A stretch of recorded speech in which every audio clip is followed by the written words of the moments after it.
અભય થઈને નિષ્પક્ષતાથી નિરપેક્ષ રીતે વાસ્તવિકતાનો અરીસો રૂપી સચોટ માહિતી લાવતો સત્યની સાથે અભય ટાઈમ્સ। સુરત રેલવે સ્ટેશન પાસે આવેલી સદગુરુ નામની દુકાનમાંથી ગેરકાયદેસર પ્રતિબંધિત સિગારેટનું વેચાણ કરતા શખ્સને સુરત એસઓજી શાખાએ ઝડપી લઈ વધુ કાર્યવાહી હાથ ધરી છે। ભારતમાં પ્રતિબંધિત એવી 4 લાખની બુગાટી નામની ઈ સિગારેટ ઝડપી પાડવામાં આવી હતી। દુકાનમાં ખુલ્લેઆમ ઈ સિગારેટનું વેચાણ કરવામાં આવ્યું હતું।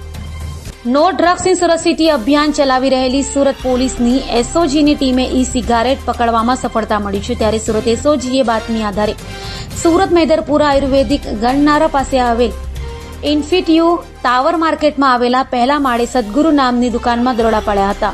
દુકાનમાંથી આરોપી મૂળ રાજસ્થાનના ઝાલોરનો અને હાલ કડોદરા ખાતે વૈકુંઠ ધામ સોસાયટીમાં રહેતા વિક્રમ કુમાર હંઝાજી રાજપુરોહિતને ઝડપી પાડ્યો હતો।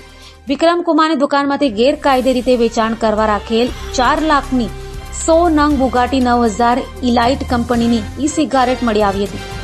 આ એક ઈ સિગારેટની કિંમત 4000 રૂપિયા છે। આ સિગારેટ ભારતમાં પ્રતિબંધિત છે। હાલ તો આરોપીને પકડી પાડીને મેદરપુરા પોલીસ સ્ટેશનમાં આ મામલે આરોપી વિરુદ્ધ ગુનો નોંધીને વધુ કાર્યવાહી હાથ ધરવામાં આવી છે।